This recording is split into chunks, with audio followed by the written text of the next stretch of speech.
Kharif season ప్రారంభమైన నెలలు గడుస్తున్నా ఆశించిన స్థాయిలో వర్షాలు పడకపోవడంతో అన్నదాతలు ఆందోళన వ్యక్తం చేస్తున్నారు. అప్పులు చేసి సాగు చేపట్టిన రైతులకు వర్షాభావం తీవ్ర ఇబ్బందులు తెచ్చిపెడుతోంది.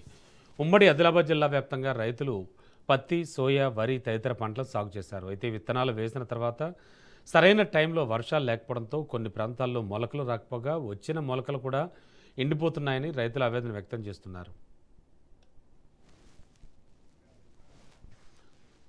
మంచిర్యాల జిల్లాలో ఈ ఖరీఫ్లో సుమారు 2.15 లక్షల ఎకరాల్లో వరి, 1.35 లక్షల ఎకరాల్లో పత్తి సాగు చేపట్టగా మొక్కజొన్నతో పాటు కంది, సోయా వంటి పంటలు కూడా సాగుతున్నాయి. ఇక కుమరం భీం ఆసిఫాబాద్ జిల్లాలో భారీగా పత్తి సాగు చేపట్టారు. వర్షాలు లేకపోవడంతో పంటలపై ప్రభావం పడుతుందని రైతులు వాపోతున్నారు.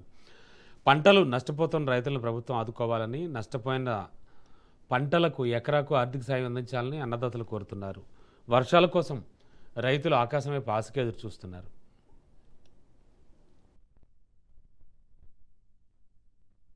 రాంపూర్ గ్రామం, జన్నారం మండలం. నేను మాజీ సర్పంచ్ని.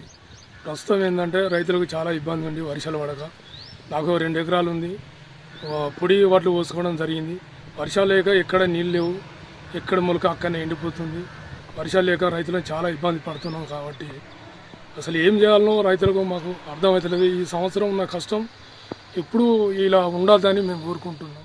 విత్తనాలు నాటడం జరిగింది, కానీ వర్షం సరిగా రాకపోవడం వలన మాకు రైతులకు చాలా నష్టం జరిగింది.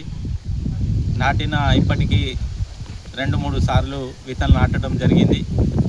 సరిగా వర్షాలు రాకపోవడం వలన విత్తనం సరిగా పత్తి మొలవక చాలా నష్టం జరిగింది రైతులకు.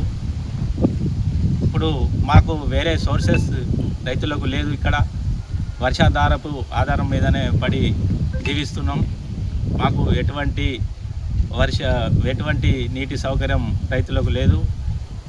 కాబట్టి దయచేసి ప్రభుత్వం రైతులను ఆదుకోవాలని కోరుతున్నా.